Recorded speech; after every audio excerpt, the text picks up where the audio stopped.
All right, welcome to the All American Hoops Podcast, episode 49. I'm welcomed by my two brothers, John Driscoll and Matt Driscoll. And before we get started, I mentioned, obviously I've been doing the episode numbers for the past 20 or so episodes. I have someone that comes to mind for episode 49. Do you guys have someone that comes to mind for episode 49? John Neese. John Neese, that's exactly who I thought. Tim Wakefield is also another one. Chris Sale wore that when he was on the White Sox. Not sure about anyone else though besides the three baseball ones. Yeah, it's gonna get tough to do the basketball. It's getting tougher to do the basketball ones for now. But once we get to the hundreds episodes, we'll start doing like the 1 through 20 because those will be easier to do. But yeah, that won't be for a little bit though. All right, so yeah, this will be the second episode in I think 4 weeks that we're gonna do some baseball talk. Obviously yesterday the Dodgers defeated the Yankees in the World Series, so figured we'll just give a little talk about that.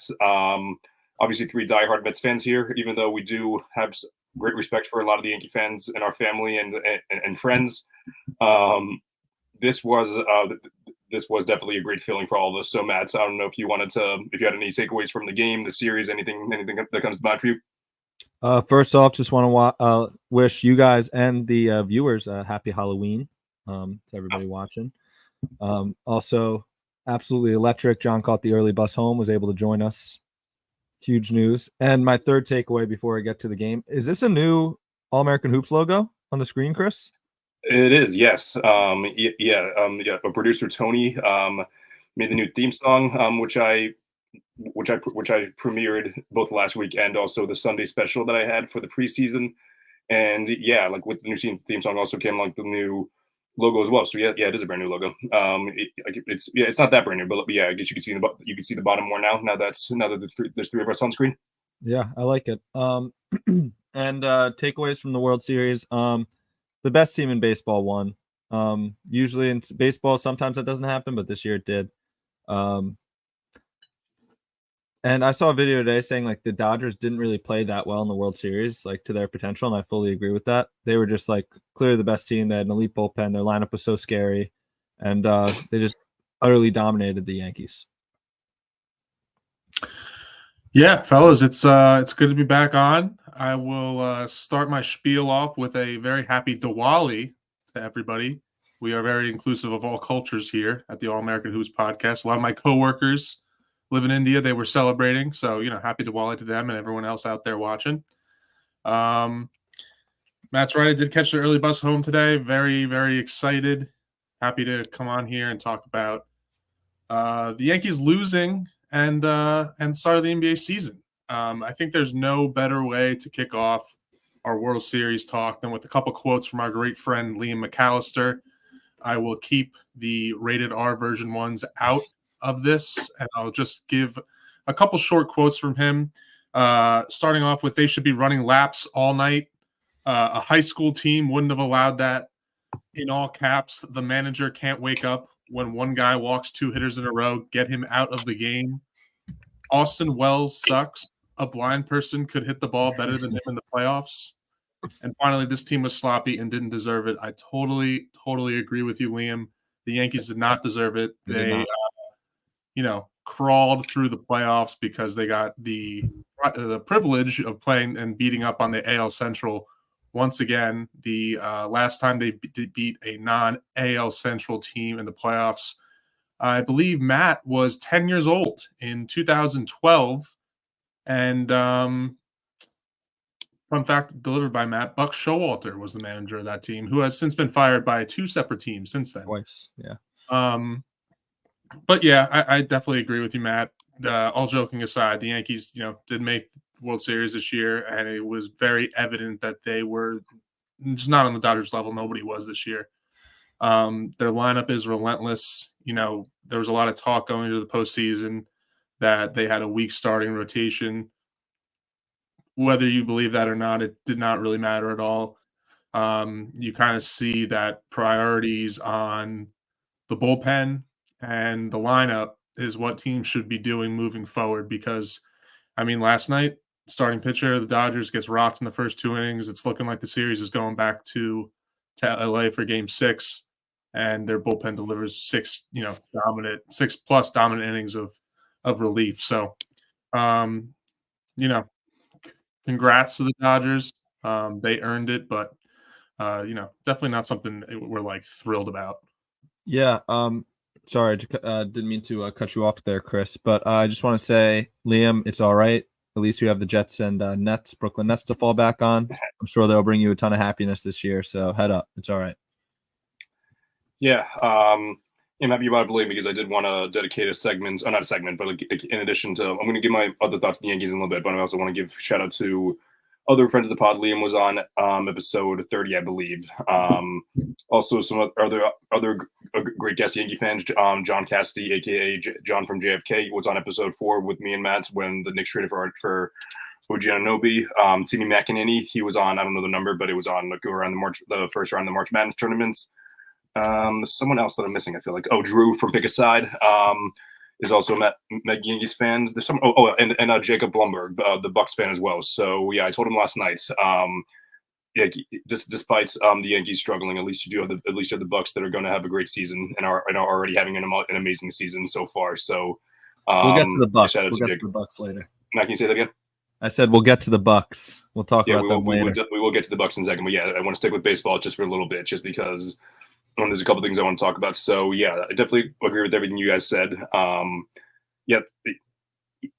As much as we love the movie Moneyball, it's definitely not aging too well. As I saw a tweet today say, obviously the two teams with the highest payrolls won. The Dodgers are paying they're not paying Ohtani that much money, but for whatever reason, Ohtani, Mookie, Freddie Freeman, even Clayton Kershaw, he didn't play at all, but he's still getting paid a good amount of money.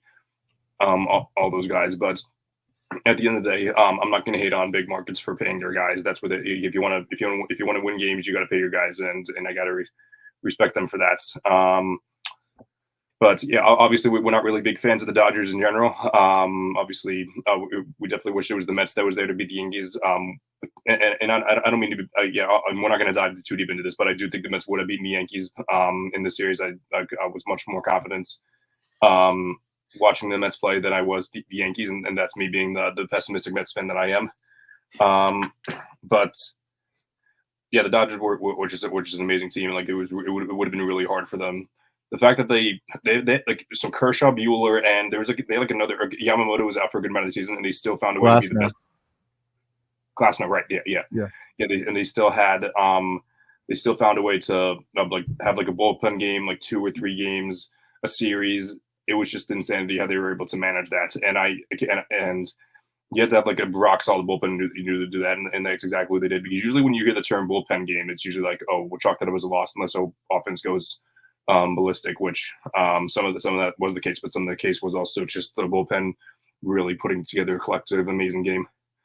As far as it goes for the Yankees, I didn't really watch a ton of the Yankees this year. I really only watched them in the World Series and the ALCS on, not really much in the ALCS on, it's mostly just the World Series. It's tough to see where they'll go from here. Obviously, their top priority is going to be re-signing Soto. I do think they will re-sign Soto as much as I want the Mets to go swooping up. We'll talk about that in a second. But yeah, I do think that at the end of the day, once it is human, I do think that humans do value continuity. And as much of a bummer as it was for the Yankees this year, he had a pretty great season with them, and they really enjoyed having him. So we'll see if Steinbrenner is gonna match Cohen's offer. We'll see. I don't know.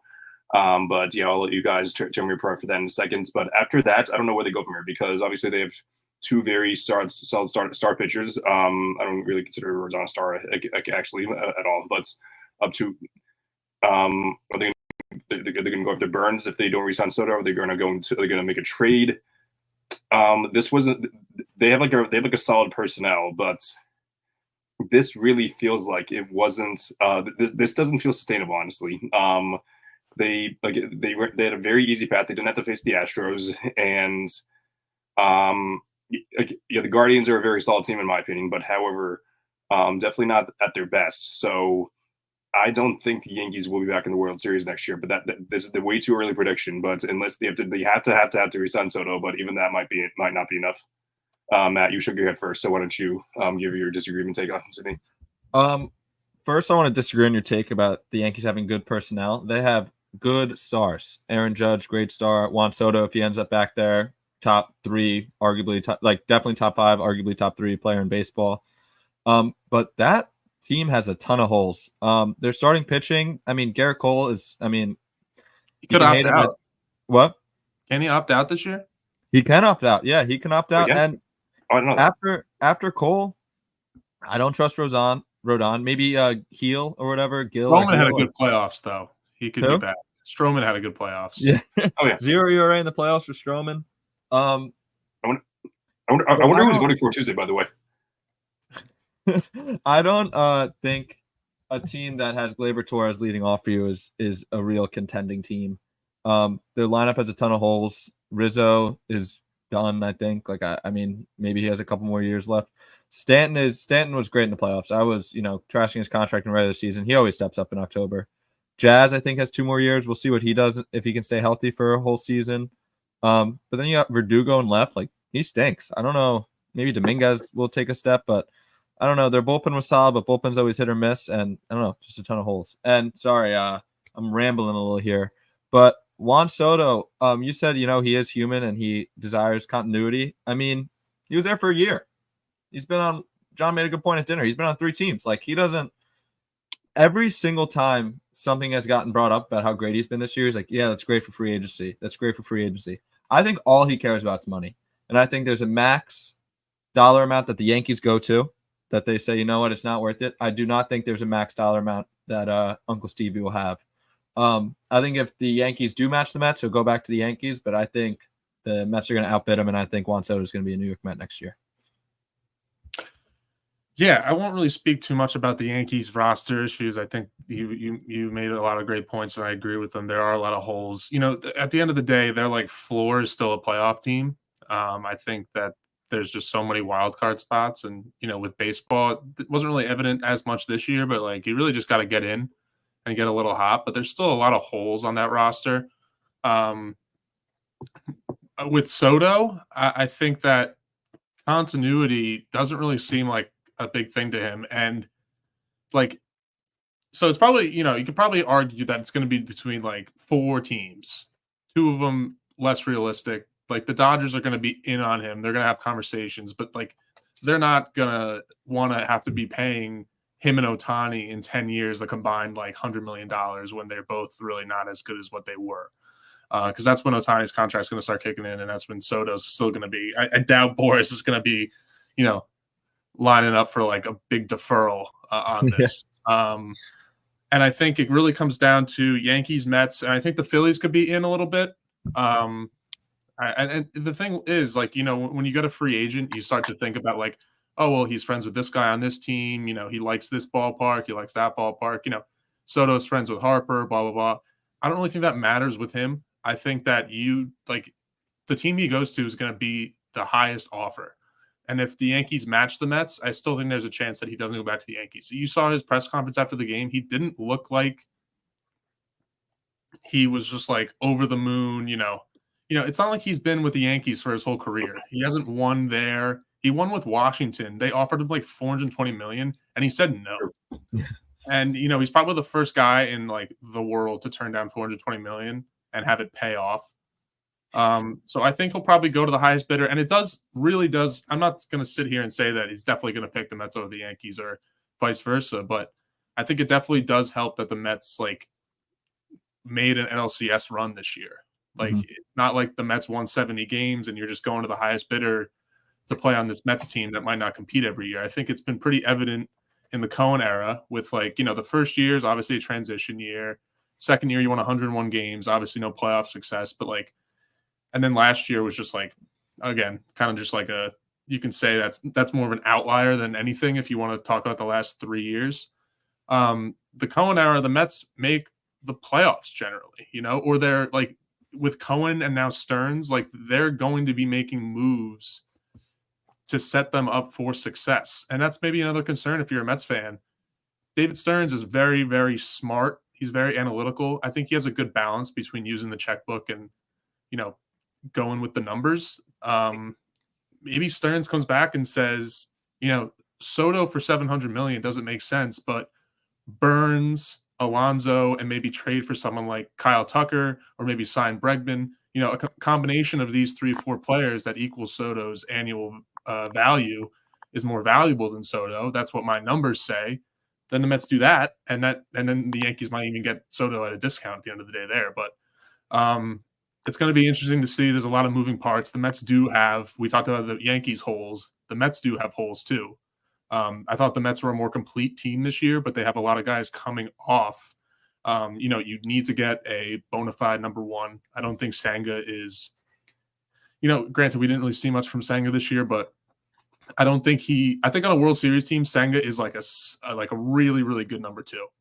I think you need an ace, and then I think you need a good number three after that. So maybe you go with Minaya again, you throw him like a 3-year deal or something like that. But my point is there's a lot of moving parts, and I don't think any Mets fan would be upset if, they just, maybe disregarded one of those holes that weren't as important and allocated that money towards Soto. But a lot of options for the Mets. It's an exciting time. It's going to be an exciting offseason for the Mets. That's for sure. DraftKings odds, according to Mike Mayer this morning, was set at Yankees at -225, Mets plus 380, Dodgers 650, Blue Jays and Cubs 1500, Giants and Red Sox 1800s, Nationals for whatever reason, Mariners and Padres for whatever reason at 2500. I don't know why they're at such high odds, but that's interesting to say the least.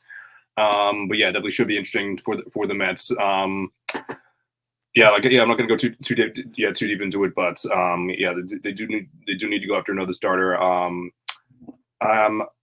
If they do sign Burns, I don't think they're going to sign Burns because I don't think that's that Stearns is going to throw the bag at Burns because he's getting older and it's 2 straight years now that he was good but not great. So he's a good pitcher, but he's just not the Cy Young that he used to be. So. That's my takeaway there. But that's I would say I would say that's probably the enough baseball talk we're going to do in the show for a while. But honestly, I wouldn't be surprised if we brought it up a couple more times because it's going to be a pretty productive offseason for a lot of these teams, especially the Mets. So very excited about that. But now let's hop into the basketball season now. So now we're officially a week and 1 day in. I guess this will be the 9th. This will be the 9th day. Because it today's Thursday. I don't know which games have started already.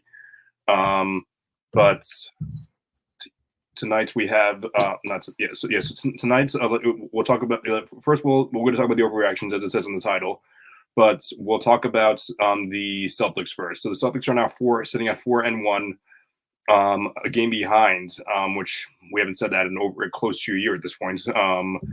A game behind first place to the Cleveland Cavaliers after losing to the Pacers last night. Honestly, had the Celtics won last night, had they made that comeback, I would have been very excited. But had they just won the game regularly, my emotions would not be much, or my takeaways on the team would not be much different as they are right now. So. As much as I would have liked them to win, I'm not too devastated, but I don't know. John, what are your takeaways on that? I could not be less moved about the Celtics losing last night. I think that was like a classic Vegas trap game. Maybe one or more of the members on this podcast fell into that trap last night, gambling on the Celtics. No, I think that the Pacers are a very underrated team. And I think that you should give them a little credit. I don't think it's so much as, the Celtics choked away this game. They didn't play their best game for sure, but the Pacers played well. And I think that, the Celtics team, probably one of the better teams in the NBA in the last decade, you could argue. They're not going 82-0. In all likelihood, they're probably winning. They're probably going to lose 15 to 20 games at a minimum. Right? I mean, it's just the way the season goes. Guys are going to have off nights. And to push it to overtime was exciting. Tatum hit a clutch 3. Don't tell me he's not clutch. So, I know this category was titled Overreactions, but I could not have any less of an overreaction here because I think this team came out strong. maybe there was a concern about a championship hangover. Prove that to be not the case. They can win when they're, playing great ball, and they can win when they're not playing good. But losses are going to happen. And I think that's, something we said last year, and we said it doesn't really matter if you drop, a game or two here and there. All that matters is when you're winning in late May and June, and they went 16-3 in that stretch. So not concerned. Yeah, John. I totally agree. I'm not concerned at all. Chris, you said almost a year. It literally was almost a year. This is the first time the Celtics aren't in first place in 353 days. So pretty long time. And like John said, credit to the Pacers. I mean, they're like they play fast. They're explosive offense. They're a chippy and like an annoying team to play in the regular season. Like they're gonna try. Like they're gonna, some teams come out and they play a little slow. Like they don't really want to be there. Like the Pacers are gonna, like, if you're not giving 100% effort, the Pacers are gonna run you out of the gym, and that's what they were kind of doing for the first 3 quarters of the game, first 3.5 quarters of the game, really. But I think there's a lot of positive takeaways from the Celtics game. Peyton Pritchard is awesome. He improved his game so much from last year to this year. Like it's evident right now. And another takeaway, Nemes Keita, great minutes. I'm happy they gave him run at the end. I'm happy they stuck with him. He was awesome. Last year his like big negative was that his rim protection wasn't great. I was noticing, like, I thought he was doing a good job yesterday at rim protection. He was grabbing huge boards. Jaylen Brown had one of the worst games I've ever seen him play, and the Celtics forced overtime. They came back and they lost by 3. They lost on a last-second shot, or almost last-second shot from Pascal Siakam, who had a great game too. I think he's an awesome player. But yeah, only positive takeaways from this game. Like, it stinks they lost, but it was bound to happen. And the ironic part is, in the playoffs last year, the only team the Celtics swept were the Pacers, and you could argue that was their toughest series. Absolutely. Like, they gave them the most work. And I think it's just like, you got to give them credit. They played the Celtics well. They make the Celtics earn their wins, and they knock them off sometimes. Not only do I think you can argue, I think I think there's a better argument out of the 4 series that the Pacers gave the Celtics a hands down harder time than all the other 3 teams did. I don't even know. I guess Cleveland would probably be second because they struggled against them. Obviously, the lost game 2 and then game 5 was a struggle in the close of the game. But yeah, Miami was a breeze, and so was Dallas as well. But yeah, like, I think the Pacers are very easily give us the 3 out of the 4 games were very close games. So 100%. Yeah, I definitely agree with everything said. I don't really know how much I believe in the Pacers as a whole. I do think they match up with the Celtics pretty well because they like go up to par them on offense, with how fast they play and like their spacing and everything. So the matchup wise is good, but however, as a whole, as a contender, I don't really believe in them. I'm taking a solid 5 or 6 teams above them in the East still, and that's especially because then what are they, 2 and 3? I think I was checking. So their ceiling again is probably making out the conference finals, but I think it's going to have to be a similar thing to last year, where a lot of things had to lean their way. But yeah, obviously, again, I'm a huge Pascal Siakam guy. He was actually on my list of guys that I'm rooting for big this year, and he's obviously kicked our ass last night. So yeah, good for him there. And yeah, obviously, yeah, they just have a really solid core. I forgot who else played well last night, but yeah, it was obviously just a very, very well team, like very well put together team, and yeah, definitely a team that the Celtics are going to continue to have to make an effort against. Which obviously they lost them last year in the season tournaments. I don't know what's going to happen this year with that, but it'll be a very interesting thing to see. But I brought them up earlier. So yeah, one of the teams that I wanted to talk about. So excuse me. What I want to talk about was the team that's ahead of the Celtics. That's the Cleveland Cavaliers. And I'll give you guys. We'll talk about the Cavs first, but then I want to give you guys shots to talk about the teams that you've been surprised at as well. So I'm surprised at the Cavs. Yeah, the Cavs are probably my second or third favorite team in the league. Obviously, Donovan Mitchell is my favorite non-Celtic in the league. But the Cavs have been doing well, not because of Mitchell, but they've been doing well, like almost in spite of Mitchell, because Mitchell's been good, but he has not been the Donovan Mitchell to his that I believe in him to be. Like obviously they beat the Knicks the other night. That was Mitchell played great, but Darius Garland played much better. Absolutely killed him in the fourth, and obviously Evan Mobley has we've been talking about him for a couple of years now, like taking that jump. Looks like he's finally taking that jump now. And I 100% believe in like if this keeps up, like I 100% believe that the Cavs can be that second best team in the East. Matt, what are your takes on that? This kind of ties into my another hot take that I have, but I think they're absolutely going to win the Central Division. I think they're way better than the Bucks. That's my my hot take. I'm out on the Bucks. I think Kenny Atkinson is running these guys very well. Like you said, Donovan Mitchell's been very good, but he's not playing to his full potential. Evan Mobley's awesome. Jared Allen's been awesome. They do have some concerns, in my opinion. Their depth is a little shaky to me. I think they need a couple guys to step up, like continue to play well, because the bench actually has been playing pretty decently. But I'm big on the Cavs. I think they're very good. I do think their ceiling is. I think it is the conference finals. I don't think they will make it there this year. They could, like who's to say, but I don't think they will. But I think that's really their ceiling.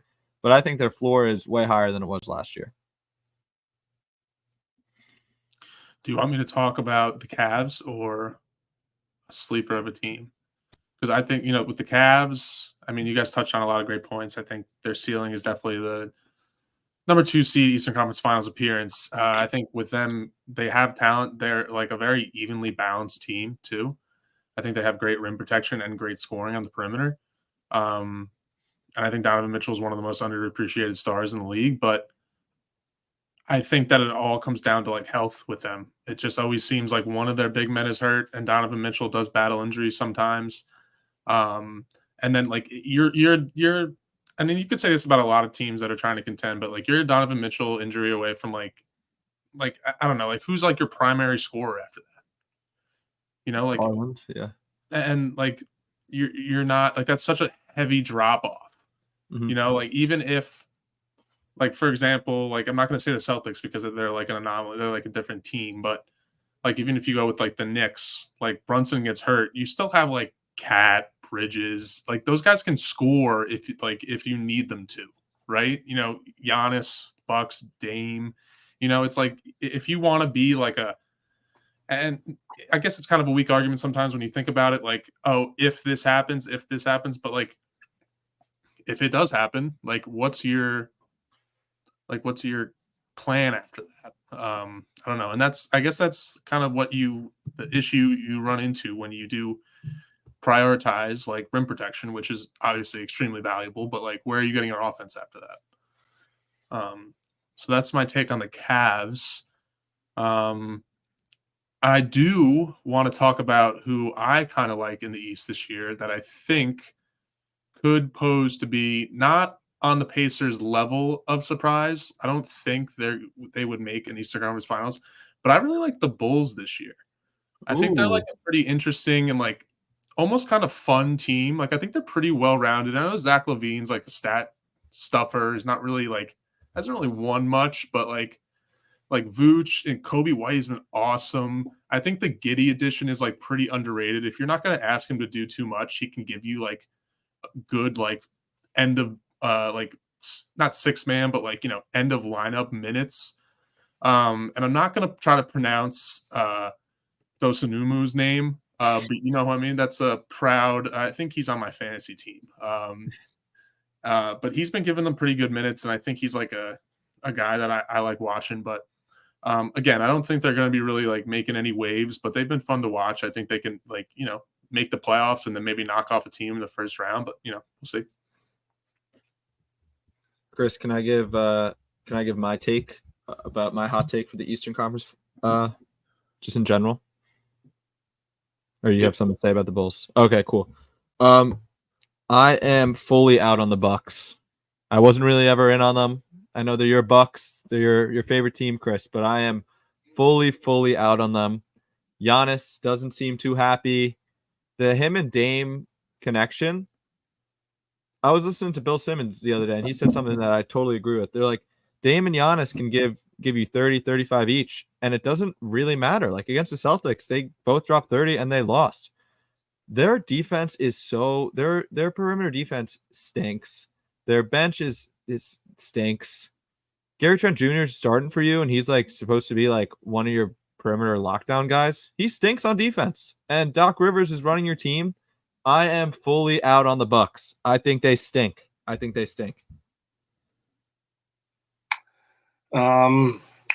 not there yet. Yeah, I'm less confident now than I was. Excuse me, at the beginning of the season. Like I did think there was the possibility of, obviously of Giannis and Dame like connecting really well, which it seems like they have, but it's not obviously like you and Bill Simmons said, it doesn't really matter. I love Doc Rivers on a personal level. I do think that he's a very underrated coach in his prime, but however, since his later days in LA into Philly and now into Milwaukee now, he just isn't it.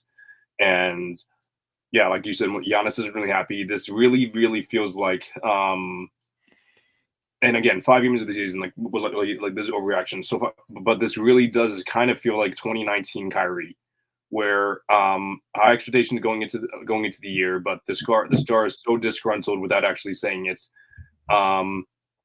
And he's saying in the preseason, "Oh, I might get traded if we don't win the finals this year." Like, what is that even supposed to mean? So, which by the way, like Matt McCann, friend of the show the other day, said, like I just forget how much I hate watching the Bucks, which like part of me doesn't like watching the Bucks just because like obviously, other than Horford, the Celtics really don't.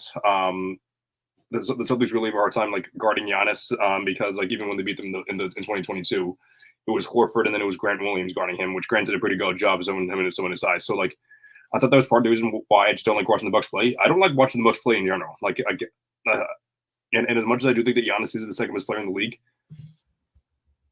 I don't like watching him play. Like he's not a fun player to watch. Like it's just like the big physical guy like driving down the lane, taking advantage of him.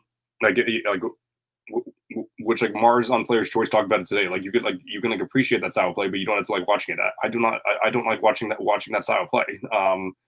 Yeah, like he also mentioned Julius Randle too. Like that's another guy that I don't like watching. So, yeah, like I would say I give I'm not with you yet on like fully out on them. I still give them a. If we're gonna do like a layout of the pie of who's gonna make the finals, I give the Celtics like a 65% chance. Maybe I'm being conservative. I'm being conservative there. By 65. Maybe I give the Knicks 25. Which I have like another 10% to give after that. Maybe the Knicks 20, the Cavs 10.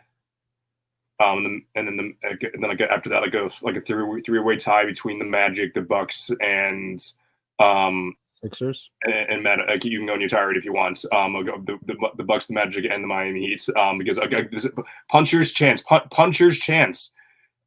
made the finals as an 8 seed, so like it's not going to happen. But that's one point in the Bucks level now. I'm saying puncher. I'm going to say this until the end of the year. I'm saying puncher's chance that the one of those teams will make the finals. But I'm taking the Celtics above and beyond them. I'm taking the Knicks pretty far ahead of them now too. And also the Cavs. I do believe in the Cavs more than I believe in the Bucks. So, which I'm being pretty generous to the Knicks too, if you ask me, because they haven't really looked like themselves either. So, the Knicks looked pretty well, played pretty well yesterday in the second half against the Miami Heat. You want to know why, guys? To be fair, the Heat have 2 pretty impressive wins over the Pistons and the Hornets. Okay, those are 2 powerhouses. Yeah, right. They might win 30 games this year. Just wait until Jimmy turns it on, man. I want to complete my tirade on the Bucks. I think this is the most first-round exit team of all time. They have first-round exit written all over them. I am so out on the Bucks. I have 2 more teams I would like to talk about. One of them being in the Eastern Conference Finals. It's the Heat. Spoiler alert. The other one I'll get to, in the West. I am so out on the Bucks. I just like watching them. Like the Celtics didn't really have their best stuff, and what did they beat them by? 15 when the starters came out. It ended up being like 11, I think. Like, like I Who don't wins in know. a first round matchup between the Bucks and the Heat? What are we talking playing right now, or are we talking? Yeah. No, the Bucks I have are so much higher than the Heat. I think the Heat are awful. I am so done with the Heat. I can't believe Pat Riley. We'll transition to the Heat right now. I cannot believe Pat Riley ran this team back. They stink. Jimmy Butler, he's playing fine, but I think that's just Jimmy Butler now. I think he's just older. Bam Jimmy has been very Butler, bad. 16 points per game, 5 rebounds, 6 assists. And I will give someone money if he can guess his 3-point percentage. Ooh. It's okay. Spoiler alert, it's not in the teens. Okay. I'm gonna say 27. Chris? 23. It's not in the teens because it's 12.5.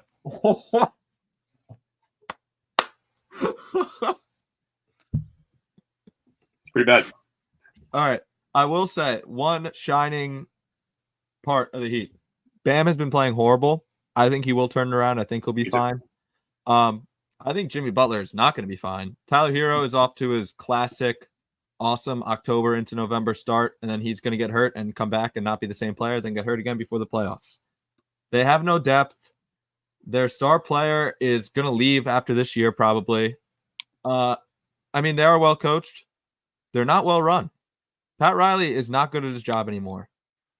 I am so out on the Heat. I think they might lose in the play-in. That's the end of my tirade. Sorry. Okay. Good take. Yeah.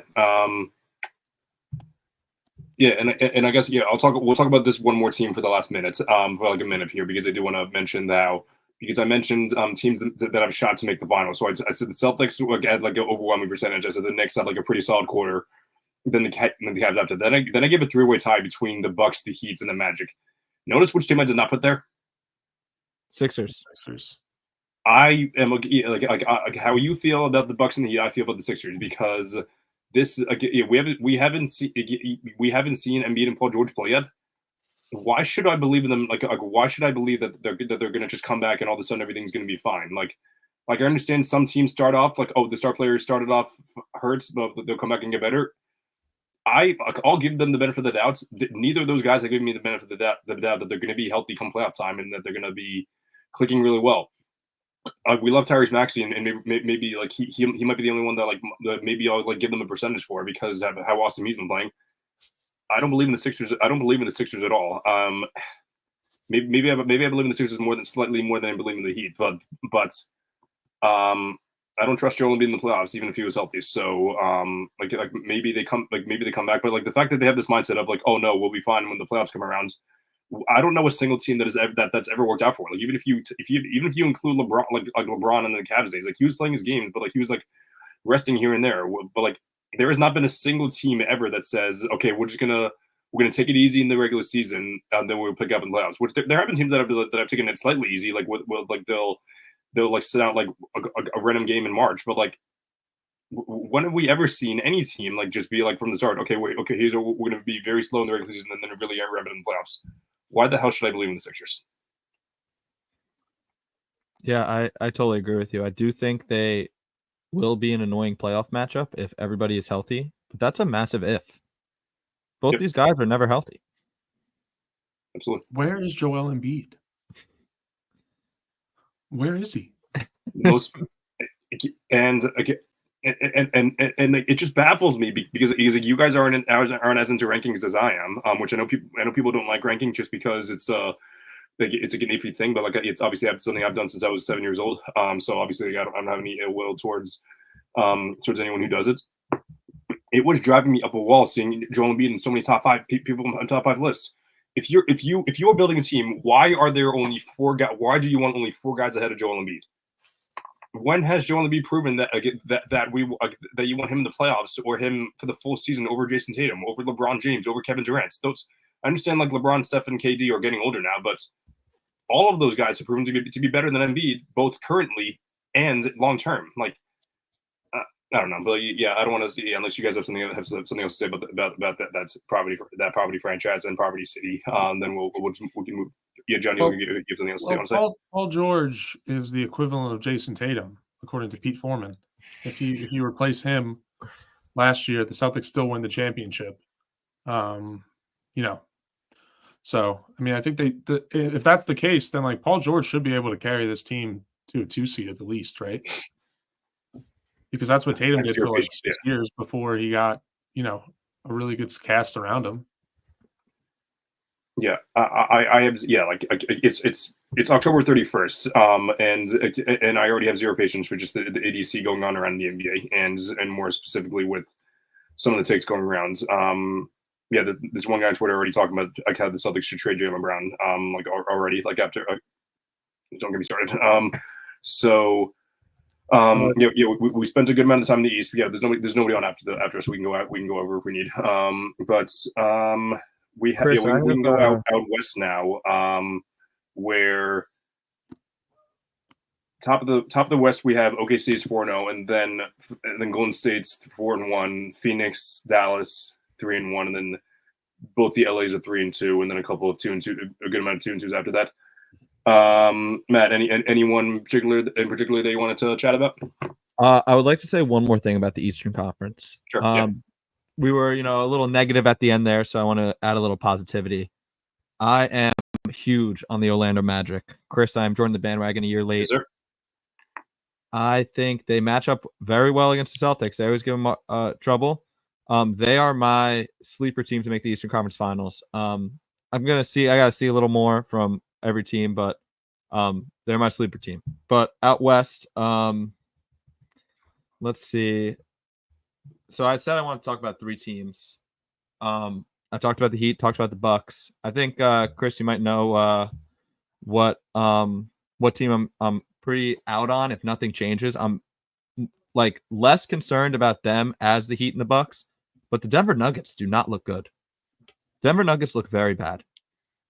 Without Nikola Jokic, this team is atrocious. Jamal Murray, I get he was hurt and maybe he's just like coming back from the injury. He's not playing too hot. He looks like he's lost a step. He has not been playing well at all. Michael Porter Jr. continues to look overpaid. Aaron Gordon's been pretty good from what I've seen. But the Russell Westbrook experiment, they needed spacing and they got Russell Westbrook. I don't understand that. And their bench is super thin. I really don't like them. They need Nikola Jokic to drop like 35 to 40 points a game just to scratch out a win against the Raptors and the Nets. Like, I don't know. Their team doesn't make sense to me. Yeah, I couldn't agree more on the Nuggets. It's kind of similar to, like, in a way, like you could say LeBron and Jokic are like similar styles in a sense. Obviously not the same player, but like very good passers who can like influence scoring and can grab boards, obviously. But like it didn't make sense when the Lakers brought in Russell Westbrook because he was pretty much just like a poor man's LeBron who couldn't shoot. And now you're bringing in Russell Westbrook to a Denver Nuggets team who's older, can't shoot even more, and has probably taken a step back, definitely has taken a step back playmaking-wise and athleticism-wise. It doesn't make sense.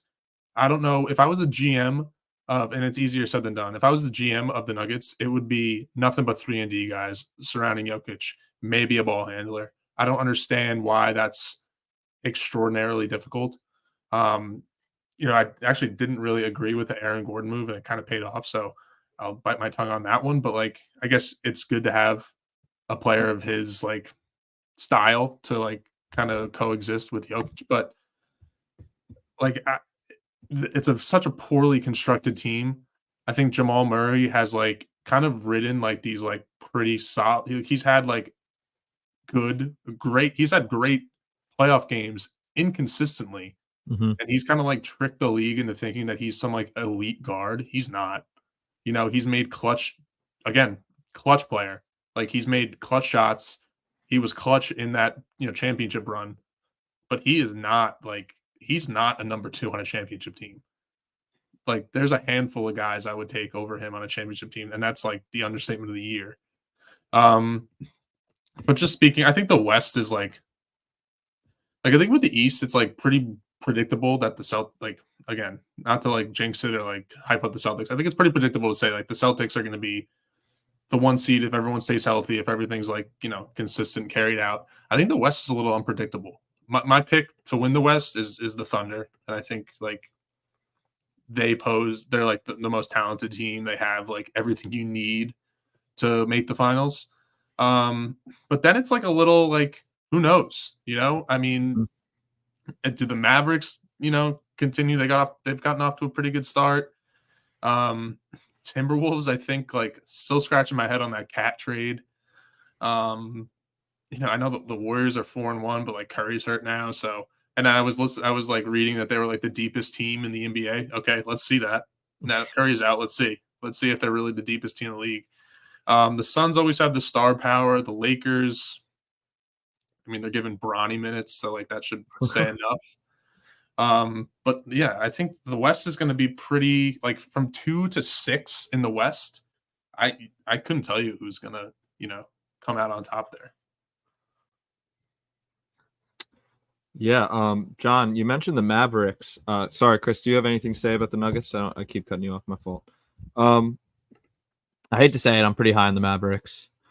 We talk about roster construction, and theirs kind of makes sense. I mean, they got the 2 centers, they got the shooters in Clay and Kyrie, and they have Luka holds the ball for like 80% of the game, so like I don't think that style will eventually win them a championship, but I am pretty high on them for regular season and into the playoffs. I don't know about winning a championship, but going deep into the playoffs, their team looks pretty good so far. I mean, I will say their defense does scare me. It's only been 5 games, but it did in the offseason. It still does now. So I think that will be the deterring factor for how deep they go.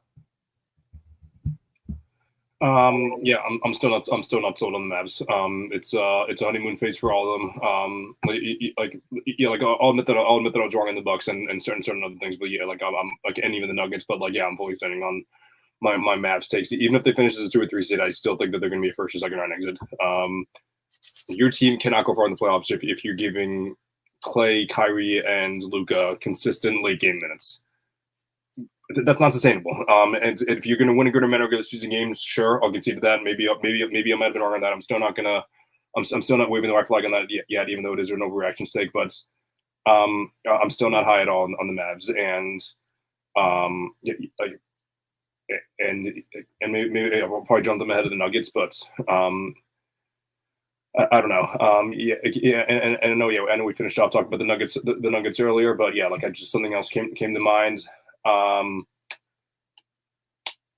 Yeah, I agree with John on the whole 3-and-D wings take.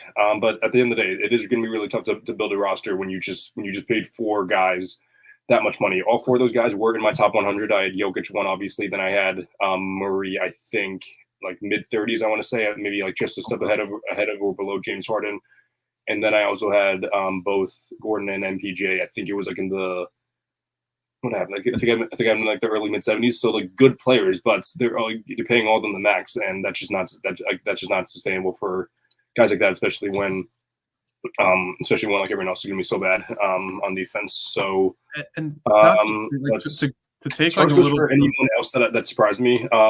Yeah, we can talk about I guess I'll talk about the Lakers because obviously they started off 3-0, 3-2 now, but like at the end of the day, they're still playing much better than what I thought they would. Yeah, man, I talked about them a little bit last week, but yeah, like I'll talk a little more about them now.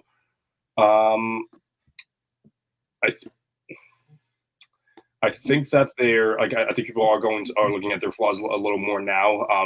Yeah, like obviously they are a little concerned about their size. AD is obviously an amazing center, but however, a lot of people do want him playing the 4.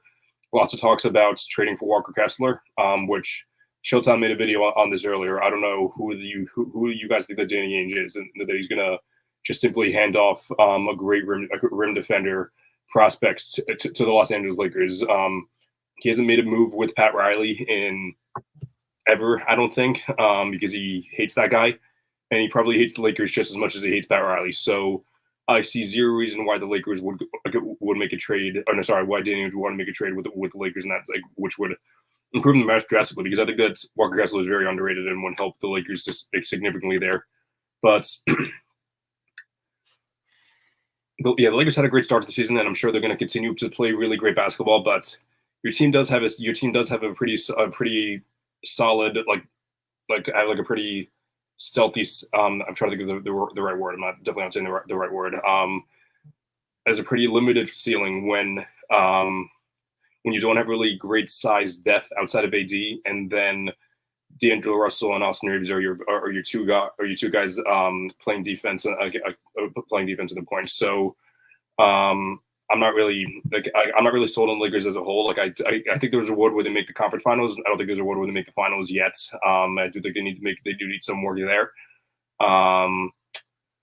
But yeah, I don't know what you guys thought. But yeah, before we move on, yeah, like I saw both of you guys looking at your phone. I'm imagining that both of you are replying to our friend Colby Brennan in that chat. Shout out to him for running an awesome Survivor Pool League and for being a great friend of ours to advance the best to each other. So yeah, Matt, what are your takeaways on the Lakers? I don't. I'm gonna put on my Laker fan Matt hat on right now. JJ Redick seems to be doing a very great job. He's playing through AD a lot more, and AD looks awesome. But you know what we said at the beginning of the year, Chris, when we were talking about their over/under, their two guys have to stay healthy. I mean, Austin Reeves seems to have taken a leap. Don't connect. I watched like 2 of their games, and like he looked solid in the 2 that I watched, but I don't know how he's looked since then. I mean, D'Lo's been on the trade block forever. I know he hasn't looked great, but JJ seems to be using Rui Hachimura a lot as well. But I mean, like you said, Chris, I don't think there's a world where they make the finals. I don't even know if there's a world where they make the conference finals, but they seem to be playing pretty well. This is the best the Lakers have played in a couple of years, I think, even though they did make the conference finals a couple of years ago.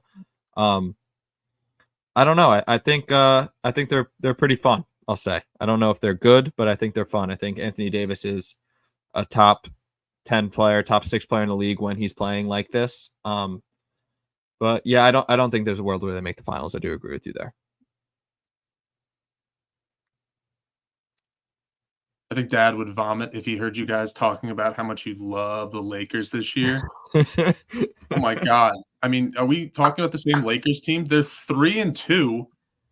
And they split with the Suns. They beat the new look Timberwolves, who are not impressive. And what was their other win? The Kings? And then they got smoked by the Cavs the other night. I think everyone is in this like honeymoon phase of JJ Redick because he's handsome. We get it. You know, he's like a fun coach. He's all about the analytics. You know, he's going to motivate his guys. D'Angelo Russell is a very bad guard this year. He's not good. They're reliant on, yes, LeBron James, the best player of this generation. Anthony Davis, the most versatile defender in the NBA. Arguably the best defender in the NBA. Do not say Rudy Gobert, Chris. I think that the Lakers' success, you know, all jokes aside, the Lakers' success is obviously dependent on the health of LeBron James and Anthony Davis, and that is not something you want to be dependent on. If one of those guys go down, they're a playing team again if they miss like an extended period of time. John, I did not say they were good. I said they were fun. And even if LeBron or AD doesn't get hurt, it could be a fun 6 seed then. I mean, yeah, that's what I'm saying. I don't think they're good. I think JJ's a good coach, and I think they're fun. I think even if they do stay healthy, there's a high possibility that they still are a playing team. But I mean, I just said they were fun. I don't love the Lakers. I just said they were fun. Well, they could be like a 6-7 seed, and JJ Redick can say all the fun, you know, like pundit words and phrases of, you know, whatever he says. You know, it's like, you know, pisses me off how the media just fawns over this guy because he says like the cool analytical term of like setting a screen instead of just saying this guy sets a high pick. It's, you know. ESPN takes like 3 hours to break down a high screen and roll into a kick out. You know, oh, it's the genius of JJ Redick where everybody runs that set in the NBA. Everybody does. You know what? Everybody in the NBA doesn't have. They don't have LeBron James distributing the ball. That's why the play looks good. It's because you have a 6'11 Anthony Davis rolling to the rim and a 6'9 LeBron coming downhill. That's why the Lakers are fun. Yeah, I agree. I just want to let you guys know that I told you guys in the pregame show that that my volume wasn't working really well, and of course when John goes on his tangent speaking very loudly, that's when my volume starts to work really well. I can hear you guys perfectly now, and of course it happens when I really didn't need it, and of course we're 55 minutes in now, and now the show's almost over, so that's very nice. But You should have opened with the Lakers. we should have opened with the Lakers. Yeah, yeah, it's a bummer. Laker fan AAH. He's got a jersey hanging up in his room. Yeah, like we can only see the Shaq and the Curry one. you can see Paul Pierce. Who? What's your other head blocking? What's the other one? Those are the ones I like. You need some reorganization over there. I do need some reorganization. I heard Chris just ordered a Derek Jeter and Chase Utley jersey as well. No, not those jerseys. That's not true. I don't. Yeah, like what's another team that I hate? Yeah, like I don't know what six. I don't know. Yeah, like I don't know what six jersey I'm gonna wind up getting, but it's not gonna be Joel Embiid. I made that clear. But there's not a single Sixer that I respect honestly outside of Charles Barkley. So I like he might be the one that I would have to buy. Barkley. Maxi, I don't want to buy a current Sixer because I hate this team. Gershon Yabusele. I don't know why you're not considering, and this is like the clear answer. You have to get a Tobias Harris Sixers jersey. What should I get Tobias Harris or should I get Al Horford for? I was going to say Al Horford. That's actually a much better one. Yeah. Horford or Harris is good. Yeah, that would have been a good one. Yeah, okay, it would be a fun thing though, this to see how that works out. Yeah, we still got time left, and I'm not going to waste my energy, and I'm not going to waste this whole audio doing good thing come to waste. So, want to talk about what we talked about the Nuggets, talked about the Lakers, talked about the Thunder a little bit. I don't want to talk about the Warriors either, honestly, because Steph isn't playing for a little bit. I'm he's checking back in tomorrow. So, yeah, let's talk about the Wolves because we talk, because like John touched them a little bit, but yeah, they lost game one to the Lakers and then they won two in a row, and then they lost last night to the Mavs. With Luka hitting his step back three again, which by the way, Luka finished through a goddamn hissy fit over Kevin Durant giving him the too small. He's saying like, oh, what? That's so weird and everything. Just for him to like hit like a step back three, and him doing that whole thing. Get over yourselves. Like, which yeah, I guess this is my second anti-Mavs tangent for the day, and trust me, there's going to be many more up until I see them play in the playoffs. Like they can go 66-16, but then I would still be confident in them. But yeah, I digress. But for the Wolves, I don't know what to think of them at all. Anthony Edwards is gonna have a great season. He's gonna be an all-star, probably gonna make first or second team all NBA again this year. Maybe not first, probably second or third. But I've always thought it's a weird fit because Julius Randle needs to his best run shooters, so he's gonna have to mix his minutes in with Naz Reid, but that can't always be the case. So he's gonna have to play some minutes with Gobert and Ant, who aren't great shooters, which I shouldn't lump Ant and Gobert in the same sentence with shooting, but Ant's not a great shooter either. Jaden McDaniel is a bad shooter. I don't know what to think about the Wolves. Like I think they have a very high ceiling. I think they could absolutely make the finals. Could they win the finals? That's a question. Could they make the finals 100%? But it's a weird team, and I don't know what to think about them. I am not overreacting about the Wolves yet. I think they're still a very good team. I still think they're the second best team in the West. They lost to the Mavs yesterday, but PJ Washington was clearly out of bounds. That would have been Timberwolves ball tie game. So I mean, maybe a call gets overturned. You know, we're talking about the Wolves a little differently today. I do agree that their team does look a little awkward right now, but I think that's just kind of the Julius Randle experiment, the Julius Randle experience in the first couple games of the season. I do think they'll figure it out. I think their identity last year was defense, and I do think that Julius Randle just adds to that. I think, he'll settle in. DiVincenzo will settle in. I would like to see more from your boy Gobert. He has not been great to start the year, I will say. His screens have been great, though. I will say that. And it's just kind of bombing threes. I think he shoots like 55% of his shots are threes now. Him and Tatum are both in the top three, but I think that will settle down a little bit. I think they're just looking to find their identity, and I think they will. I'm not worried about the Wolves. I think they have the best shot to beat the Thunder and to come out of the West this year still. Yeah, I think earlier when I said I'm still scratching my head about that cat trade, I still am, but that's not really I don't think that they're a bad team because of it. Ant Edwards, he has absolutely subscribed to Missoula ball. He's averaging like 13.5 threes attempted a game. He's shooting at a high clip, 41.5%. Not sustainable, but still like, fun. Julius Randle's giving you 23.5, 7 and 5. I think DiVincenzo's great when Ant's shooting comes back down. You have him to rely on a little bit more. And, like you said, I think with the addition of Julius Randle, their defense does get better with, him kind of replacing Cat. But, they're going to need to rely on their shooters because Julius Randle is sometimes subject to going cold. If Ant goes cold, like you said, McDaniels isn't not going to light it up. But yeah, it'll be interesting. I think they're a team that's going to always be in conversation for that, those top slots in the West. But we're probably going to have to see an all-star, all NBA first team season from Ant if they're going to make like waves in the West. Right. Or if they're going to make like the deep run in the West, more to say, because I think they will make waves. 100% agreed. Chris, I have one more thing to add. If you're wrapping up the show. Yeah, go ahead. Yeah. Mm-hmm. Your Milwaukee Bucks, your soon to be 7 seed Milwaukee Bucks are down 68-48. Who they losing to, man? In the second. The Grizzlies. My Grizzlies. So give me credit there. My Grizzlies, yes. And let's let me box score watch real quick here. Let's see how they're Giannis is 8 for 10, and it does not matter.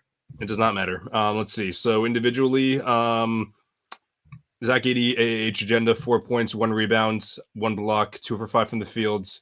I'm imagining he has at least 1 foul. One foul. Only a ±3 though when they're up 20, so that's not great. Oh, no Marcus Smart tonight. It doesn't look like. Oh, that's a bummer. Santi Aldama with 9 points. Roll Hounds. Yeah. John Morant 19 points, 9 assists. He wasn't on my official agenda, but however, he was someone that was high. That my guy Oribe and I we both of us were fully invested in his stock. So shout out to the Grizzlies. I wish we had time to talk about them, but I'm very high on them. I think there is my dream scenario is seeing, as a basketball fan, not as a Celtics fan, as a basketball fan, is to see the Thunder play the Grizzlies with like all those guys healthy and playing well. Like if we see like 2022 version of Marcus Smart and then Zach Edey fully developing himself into like an NBA player, that's going to be an amazing team and not a team that I think could beat the Thunder, but it could absolutely bring like a 6 or 7 game series. So. Smart's hurt. Yeah, no. He got hurt last night. Yeah, no. But I was talking about like hopefully like he's by like the end of the season. We'll see, but I don't know. Okay. So, with that being said, thanks for tuning into another show. Make sure to follow All American Hooper on all social media platforms. Subscribe to @SportsFluence on YouTube to catch every episode on Thursdays at 8 p.m. And next week we have a big episode. It'll be episode 50. So maybe we'll be doing maybe we'll do something special for that. I'm not sure, but yeah, we'll see. But it's a pretty big deadline. So not deadline, whatever it's called. But yeah, we're very milestone. Yes, there we go. And yeah, we're actually approaching the 1 year anniversary of the show, which was I always forget the exact date, but it was like late November that it occurred. So very, very excited for that. To maybe we'll do another special episode around that time then. But once again, thanks for tuning in, and I hope that everyone has an amazing night.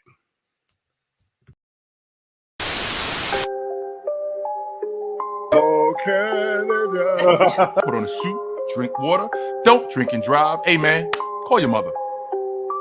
It means nothing. It means nothing. Nah, they lying to you. It's about the money. Now you're more fluent.